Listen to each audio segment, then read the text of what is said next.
Hello दोस्तों आज के इस वीडियो में हम लोग हल करने वाले क्लास 9th के मैथ का जो चैप्टर है 8वां चतुर्भुज। ठीक है, तो उसी 8वां चैप्टर का जो प्रश्नावली है 8.1, तो इसी को हम लोग हल करने वाले। अब देखिए इसमें हमारा ये जो क्वेश्चन नंबर 1 है और 2 है, ठीक है, ये इसको हमने ऑलरेडी हल कर दिया है। जो आपको थंबनेल दिखाई दे रहा है, इस वाले थंबनेल में आपको ये चीज़ देखने को मिल जाएगा। ठीक है, तो इस थंबनेल वाले वीडियो को अगर देखना है तो डिस्क्रिप्शन में लिंक है, वहाँ से आप जा करके देख सकते हैं। ठीक है, तथा वीडियो के एंड तक देखेंगे तो वहाँ भी आपको मिल जाएगा। तो इस वीडियो में हम लोग क्या करने वाले, क्वेश्चन नंबर 3 से आगे हल करने वाले। ठीक है, तो चलिए इसको हल करते हैं बिना देरी के। अब दोस्तों यहाँ पर है हमारा क्वेश्चन नंबर 3। ठीक है, तो देखिए इसमें क्या करेंगे, समांतर चतुर्भुज ABCD के विकर्ण AC कोण A को समद्विभाजित करता है। ठीक है, समद्विभाजित का मतलब जब कोई भी चीज़ दो बराबर भागों में बांटता है तो उसको हम कहते हैं समद्विभाजित करना। ठीक है, तो जो AC है भुजा, जो AC है ये वाला आपका AC है, देखिए A और C, AC ये वाला जो भुजा है ये इस कोण A को दो बराबर भागों में बांट रहा है, मतलब ये इधर वाला ये कोण और ये कोण आपस में बराबर है। ठीक है, उसके बाद से कह रहा है कि अब इसमें हमें बताना है कि कोण C को समद्विभाजित करता है।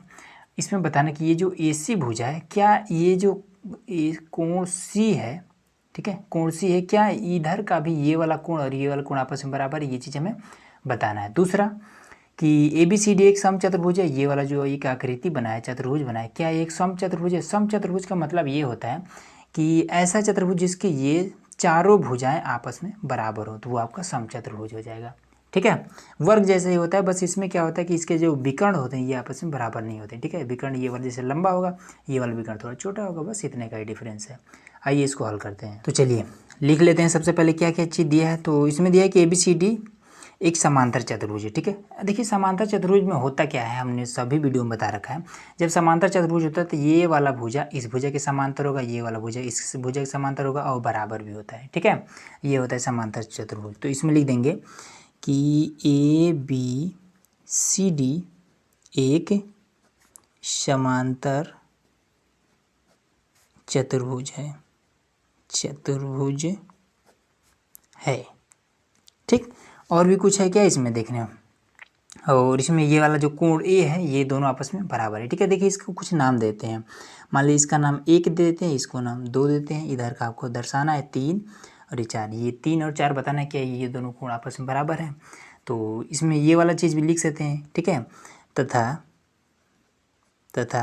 कोण 1 बराबर है कोण 2 के। ठीक है, ये दोनों बराबर है, बस इतना ही चीज़ है मालूम है, हमने यहाँ पर लिख दिया। ठीक, अब ज्ञात करना है, तो यहाँ पर हमें ज्ञात करना है, तो ज्ञात करना है।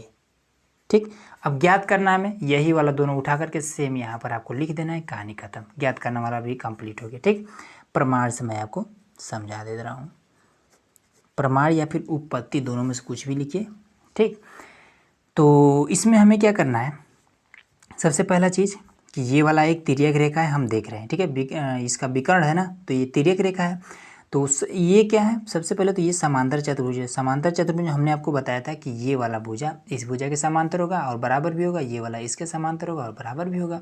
ठीक है, तो हम लिख देंगे कि AB समांतर CD है, कि AB समांतर CD है। ठीक, अब इसके बाद से क्या हो जाएगा, अब समांतर जब कोई भी इस तरीके से जब भुजा समांतर में दिया हो और एक जब इस तरीके से तिर्यक रेखा खींचा होता है, तब इधर का ये कोण इधर के इस कोण के बराबर होता है, उसी तरीके से ये कोण इस कोण के बराबर होगा। ठीक है, इसी चीज़ को कहते हैं एकांतर कोण। ऐसे आपने पढ़ा होगा ना रेखाएं और कोण में, इस तरीके दो समांतर रेखा है, इस पर तिर्यक खींच दिया जाता है तो ये कोण इसके बराबर होता है, ये कोण इसके बराबर होता है, वही वाला चीज़ यहाँ पर। तो लिख देंगे कि कोण 1 बराबर कोण 4, तो कोण 1 बराबर कोण 4, इस चीज़ को कहेंगे एकांतर कोण, एकांतर कोण। ठीक है, इसको अगर मानना चाहें तो समीकरण 1 मान लेंगे, तो यहीं पर मान, चलिए यहीं पर मान लेते हैं, ये हो गया। ठीक है, अब कोण 2 कोण 3 के बराबर हो जाएगा एकांतर कोण से, तो कोण 2 बराबर कोण 3 एकांतर कोण, एकांतर कोण, ये इसको मान लेते हैं समीकरण 2। ठीक, उसके बाद से ये वाला तो देवे किया है कि ये दोनों आपस में कोण बराबर हैं, तो दिया है कि कोण 1 जो है बराबर है कोण 2 के, ये दिया है, तो यहाँ पर हम लिख देंगे कि भाई साहब ये दिया है। ठीक है, इसको मान लेते हैं समीकरण 3। अब हमें क्या बताना है कि क्या ये जो भुजा AC भुजा है, क्या C को बराबर भागों में काटता है, मतलब कि कोण 3 और कोण 4 क्या आपस में बराबर हैं। तो आइए मैं आपको बताता हूँ कैसे। तो फर्स्ट नंबर पे आते हैं, ठीक है, पहला वाले पे ये वाला बताना है। तो आइए देखिए, सबसे पहला चीज़ इसमें ये वाला कोण और ये वाला कोण आपस में बराबर है, ठीक है। अब देखिए इस कोण के बराबर है ये वाला कोण, ठीक है, और इस कोण के बराबर है ये वाला कोण। अब आप ही एक चीज़ बताइए कि जब ये दोनों आपस में बराबर हैं, इस कोण के बराबर ये कोण है और इस कोण के बराबर ये कोण है, तो क्या ये दोनों आपस में बराबर नहीं होगा, बराबर हो जाएगा, सिंपल है, ठीक है, क्योंकि ये दोनों बराबर है। अब इन्हीं दोनों के बराबर ये दोनों है, तो क्या होगा, ये दोनों भी आपस में बराबर हो जाएगा। तो लिखेंगे कैसे, तो देखिए इसको ऐसे लिखेंगे कि कोण, इसमें देखिए यहाँ पर कहाँ पर दिया है कि कोण 2 के बराबर है कोण 3, ठीक है, और कोण 1 के बराबर है कोण 4, और ये दोनों आपस में बराबर है, इसलिए ये दोनों भी आपस में बराबर हो जाएंगे, ठीक है। तो लिख देंगे कि कोण 3 बराबर होगा कोण 4 के, ठीक है। अब कैसे, रीजन देना पड़ेगा, रीजन इसका मेन है। तो लिख देंगे समीकरण 1 और 2 से। तो लिख देंगे कि समीकरण 1 और 2 से, सिंपल, और कुछ करने की ज़रूरत नहीं है, यही चीज़ हमें बताना था, ये हमने बता दिया, ठीक। अब दूसरा में आते हैं, दूसरा में तो देखिए दूसरा में हमें क्या इसमें देखना है कि क्या ये सभी जो चारों भुजाएं हैं किनारे किनारे वाला, ये सभी आपस में बराबर हैं। तो देखिए इसके लिए आपको एक चीज़ पता होना चाहिए, अगर मान लीजिए इस तरीके का कोई भी त्रिभुज दिया है, ठीक, और कहता है कि ये वाला भुजा इस भुजा के बराबर है, ठीक है, तो इसके सामने का ये कोण और इसके सामने का ये कोण भी आपस में बराबर होगा, ठीक। इसी का सेम उल्टा आप समझिए, अगर कहीं से मालूम चलता है कि ये वाला कोण और ये वाला कोण आपस में बराबर है, ठीक है, तब कहता है कि अगर ये दोनों कोण आपस में बराबर है तो इसके सामने वाला ये भुजा और इसके सामने वाला ये भुजा भी आपस में बराबर हो जाएगा, ठीक। अब ये मालूम है तो आप देखिए इसको कैसे कर लेंगे। तो यहाँ पर देखिए सबसे पहला चीज़ कि ये दोनों जब आपस में बराबर हैं, अब कोण 2 के बराबर कोण 3 है, ठीक है। यहाँ पर देखिए कोण यहाँ पर 2 के बराबर कोण 3 है, ठीक है, कोण 1 और 2 आपस में बराबर है, कोण 1 और 2 आपस में बराबर है, और 2 के बराबर कोण 3 है। तो आप बताइए कि जब ये दोनों आपस में बराबर हैं और इसके बराबर ये है, तो क्या कोण 1 और कोण 3 आपस में बराबर नहीं होगा, बराबर हो जाएगा, ठीक है। लेकिन कैसे लिखेंगे कि कोण 1 और कोण 3 आपस में बराबर है, ये चीज़ पहले लिखेंगे कि कोण 1 बराबर है कोण 3 के। अब रीजन देना पड़ेगा कि कैसे, ठीक है, तो रीजन दे देंगे इसको कैसे। तो इसमें क्या आ जाएगा, कोण 1 कोण 2 समीकरण 3 में इसमें दिया हुआ है कि बराबर है, और कोण 2 के बराबर है कोण 3 समीकरण 2 में, ठीक है। तो यहीं से हम लिख देंगे कि जो समीकरण 2 और 3 से, ठीक है। तो अब हमने आपको क्या बताया था कि ये वाला कोण इस कोण के बजाय बराबर हो, तब इसके सामने वाला ये वाला भुजा इसके सामने वाले इस भुजा के बराबर हो जाएगा, ठीक है। तो लिख देंगे कि तब AD बराबर CD, लिख देंगे कि कोण 1 बराबर कोण 3 है, तब कोण नहीं भुजा AD बराबर CD, भुजा है ना, कोण नहीं है, AD बराबर CD, ठीक है। अब रीजन देना पड़ेगा कि कैसे, तो लिख देंगे रीजन में कि बराबर कोणों के सम्मुख भुजाएं, ठीक है, इसके सम्मुख ये है, इसके सम्मुख ये है, तो यही चीज़ यहाँ पर लिख देंगे कि बराबर कोणों की सम्मुख भुजाएं, क्लियर हो जाएगा, ठीक। ये चीज़ क्लियर हो गया, हमें पता चल गया कि ये दोनों भी आपस में बराबर है। अब इन दोनों में चेक करना है, ठीक है। तो देखिए कोण 2 और कोण यहाँ पर 4, तो इसमें आप देखिए 1 और 2 तो बराबर ये हमें पता है, ठीक है। अब कोण 1 के बराबर यहाँ पर देखिए हमने यहाँ पर क्या सिद्ध किया है कि कोण 1 के बराबर कोण 4 है, मतलब कि ये दोनों आपस में बराबर हैं। अब इसके बराबर अगर ये है तो क्या ये और ये दोनों आपस में बराबर नहीं होगा, बराबर हो जाएगा, क्योंकि ये दोनों आपस में बराबर हैं। इसके बराबर अगर ये है तो फिर ये दोनों आपस में बराबर हो भी करेगा, ठीक है। तो लिख देंगे कि अब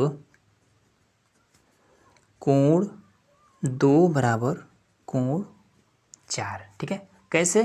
तो लिख देंगे कि कोण 1 और कोण 2 ये तो बराबर है और कोण 1 के बराबर कोण 4 है, तो मतलब कि समीकरण 1 और 3 से लिख देंगे कि समीकरण 1 और 3 से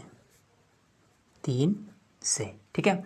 अब देखिए, अब सेम वही चीज़ कि जब ये और ये दोनों बराबर है तो इसके सामने की भुजाएं भी आपस में बराबर होगी, मतलब कि भुजा ए बी और बी सी आपस में बराबर हो जाएगा। तो लिख देंगे कि तब ए बी बराबर बी सी। ठीक है, ये यहाँ भी लिख देंगे कि बराबर कोणों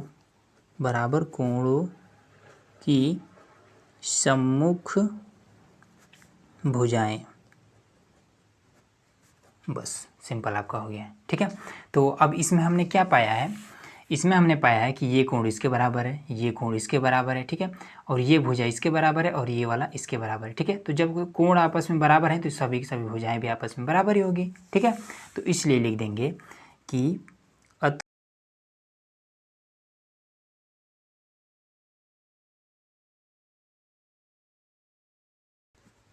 सिंपल आपका आंसर हो जाएगा।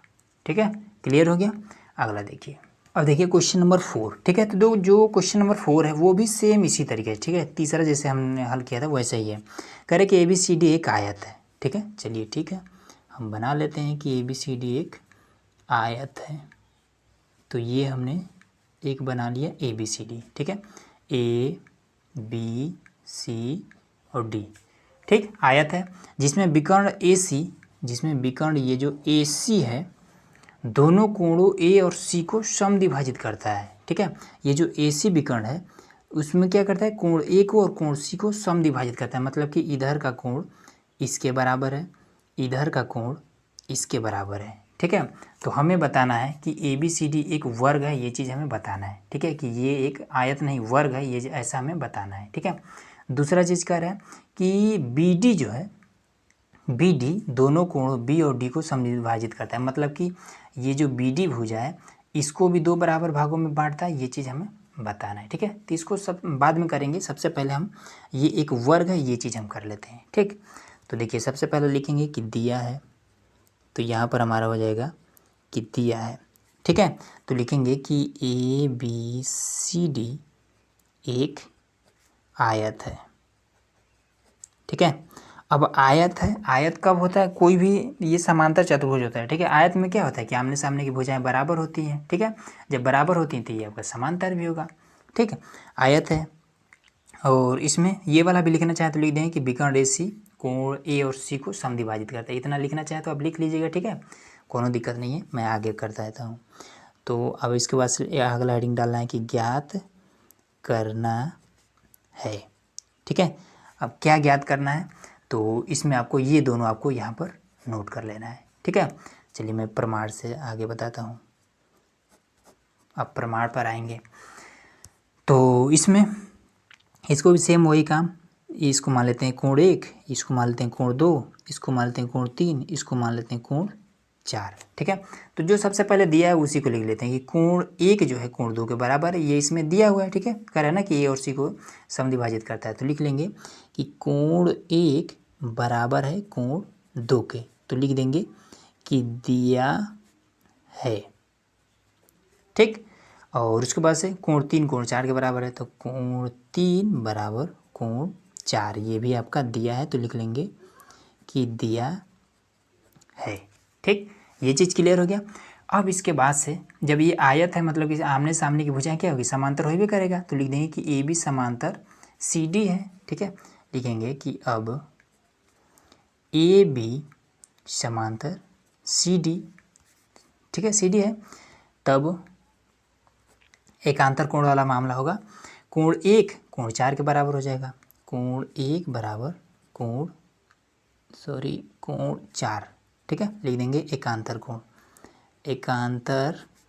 कोण। क्लियर हो गया। और उसी प्रकार से ये वाला कोण 2 कोण 3 के बराबर हो जाएगा, कोण 2 बराबर हो जाएगा कोण 3 के, तो लिख देंगे कि एकांतर कोण, ये चीज़ हो जाएगा। ठीक है, अब इनको मान लेंगे समीकरण 1, समीकरण 2, समीकरण 3, समीकरण 4 ऐसे मान लेंगे, ठीक है। तो अब इसके बाद से देखिए, अब हम क्या करेंगे, सबसे पहले देखेंगे कि वही वाला काम कि ये वाला और ये वाला कोण आपस में बराबर है। अगर बराबर होगा तो इसके आमने सामने की भुजाएं भी बराबर हो जाएगा, ठीक। और उसके बाद से ये वाला और ये वाला देखेंगे, क्योंकि ये दोनों तो आपस में बराबर है ही है, ठीक है। अब हमें देखना है क्या ये और ये बराबर है और ये बराबर है। तो आइए देखते हैं सबसे पहले। तो इसमें कोण 1 जो है कोण 2 के बराबर है, ये तो हमें पता है। कोण 3 और कोण 4 के बराबर है। अब इसमें देखिए कोण 1 जो है और कोण 4 ये आपस में बराबर है, ठीक है। अब देखिए अगर ये वाला और ये वाला आपस में बराबर है, ठीक है, और कोण 1 के बराबर अगर कोण 4 है, तो इसका क्या मतलब हुआ कि ये वाला इसके बराबर भी होगा, ठीक है। क्योंकि ये दोनों जब आपस में बराबर हैं और इसके बराबर ये है, तो मतलब कि कोण 4 और कोण 2 आपस में बराबर हो जाएगा, ठीक। तो यहाँ पर लिख देंगे कि अब कोण 2 बराबर होगा कोण 4 के। अब रीजन देना पड़ेगा, यही मेन है कि रीजन देना पड़ेगा। तो ये चीज़ कैसे होगा, तो कोण 1 और कोण 2 बराबर है, ये चीज़ हमें पता है। 1 और 2 आपस बराबर है, ठीक है, समीकरण 1 में। तो लिख देंगे कि समीकरण 1 तथा समीकरण 1 में कोण 1 और कोण 2 बराबर है, ये चीज़ हमें पता हुआ है, ठीक है।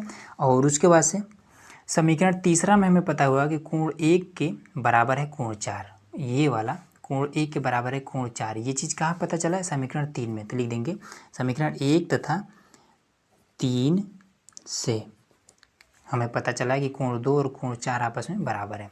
सिंपल, अब वही काम कर देंगे कि 2 और 4 बराबर है तो इनके आमने सामने की भुजाएं बराबर होगी, मतलब कि भुजा AD बराबर होगा CD के। तो यहाँ लिख देंगे कि तब भुजा जो AD है बराबर होगा CD के, ठीक है। रीजन दे देंगे कि बराबर कोणों की सम्मुख भुजाएं, बस ये आपका क्लियर हो गया, ठीक। अब इसके बाद से आइए दूसरा। अब देखेंगे कि कोण 1 और 3 बराबर है या फिर नहीं है, ठीक है। तो देखिए हमें पता है कि कोण 1 और 2 आपस में बराबर है, ठीक है। अब यहाँ पर देखेंगे तो कोण 2 के बराबर कोण 3 है। आइए, कोण 1 और कोण 2 आपस में बराबर है, ठीक है। अब कोण 2 के बराबर कोण 3 है, इसका क्या मतलब हुआ कि कोण 1 और कोण 3 भी बराबर है, ठीक है। तो समीकरण 1 में हमें पता चला कि कोण 1 और कोण 2 बराबर है, समीकरण 1 से, ठीक है। और समीकरण 4 में हमें पता चला कि कोण 2 और कोण 3 आपस में बराबर है, ठीक है। हाँ तो ठीक है, तो चलिए अब इसको लिख देते हैं, ठीक है। अब लिखेंगे कि तथा कोण 1 और 3 बराबर हैं, कोण 1 बराबर कोण 3 लिख देंगे कि समीकरण किस में 1 2 बराबर है, समीकरण 1 से हमें पता चला, तथा कोण 2 और कोण 3 बराबर है, ये हमें समीकरण 4 से पता चला, ठीक है। ये वाला इसके बराबर, ये हमें समीकरण 4 से पता चला, इससे हमें मालूम चल गया कि कोण 1 और कोण 3 बराबर है। तो ये हमें कोण 4 से पता चला, कोण 4 से, ठीक है। तो कोण 1 और कोण 3 बराबर है समीकरण 1 और 4 से, ठीक। अब इसके बाद से लिख देंगे कि तब इसके सम्मुख भुजाएं बराबर होगी, तो AB और BC बराबर हो जाएगा। भुजा AB बराबर हो जाएगा BC के, लिखेंगे कि बराबर कोणों की सम्मुख भुजाएं, ये चीज़, ठीक है। अब देखिए जब भुजाएं सभी की सभी बराबर है मतलब एक वर्ग है, ठीक है। हमने सिद्ध कर दिया ना कि ये वाला इसके बराबर है, फिर ये वाला इसके बराबर है, और ये दोनों जब आपस में बराबर हैं इसलिए ये क्या हो जाएगा, एक वर्ग हो जाएगा, सभी की सभी भुजाएं बराबर हैं, ठीक है। तो लिख देंगे कि सभी भुजाएं आपस में बराबर है, ठीक है। इसलिए ABCD एक वर्ग है, ठीक है। ये आपका पहला क्लियर हो गया, ठीक। ये हमने फर्स्ट नंबर क्लियर कर दिया, कहाँ से, यहाँ से, ठीक है। ये चीज़ आपका हो गया। अब दूसरा देखिए, अब दूसरा में क्या पूछ रहा है कि क्या विकर्ण बी और डी को समद्विभाजित करता है। तो आइए देखिए, इसके लिए हम क्या करते हैं, फिर से एक फिगर बना लेते हैं। अब हमें पता चल चुका है क्या कि ये वाला आयत नहीं, एक वर्ग है, ठीक है। तो यहाँ पर हम वर्ग बना लेंगे। तो यहाँ पर हमने एक वर्ग बना लिया, ठीक है, जिसका नाम देते हैं ए बी सी और डी, ठीक है। इसके विकर्ण हमें बी डी बताना है, तो चलिए हम बी डी को हम बना लेते हैं, ठीक है। अब देखिए दूसरा जब हम ज्ञात करेंगे तो इसमें हमें क्या पता चल चुका है, तो हमें पता चल चुका कि ये जो ए बी सी डी है, ठीक है, ये एक वर्ग है, ठीक है। वर्ग में क्या होता है कि सभी चारों भुजाएं आपस में बराबर होता है, ठीक है। तो लिख देंगे कि ए बी सी डी एक वर्ग है, ठीक है, वर्ग है। तब क्या होगा, वर्ग में सभी भुजाएं क्या होती है, आपस में बराबर होते हैं। तो ये ए बी भुजा ए डी के बराबर हो जाएगा, तो ए बी बराबर बी डी, ठीक है। तो तब इसमें क्या हो जाएगा, इसलिए हमने आपको क्या बताया, जैसे यहाँ पर एक त्रिभुज बन रहा है, ठीक है। अब ये वाला भुजा अगर इसके बराबर है तो इसके सामने का ये कोण और इसके सामने का ये कोण आपस में बराबर हो। उसी तरीके से इसमें और इसमें, इसके सामने का ये कोण और इसके सामने का ये कोण आपस में बराबर हो जाएगा, ठीक है। इसका नाम देते हैं, मान ले 1 2 3 और 4, इस तरीके से नाम देते हैं, ठीक है। तो इसलिए तो ये कितना हो जाएगा, कोण इसके सामने ये कोण 1 बराबर हो जाएगा कोण 2 के, ठीक है। तो लिख देंगे कि बराबर भुजाओं के सम्मुख कोण।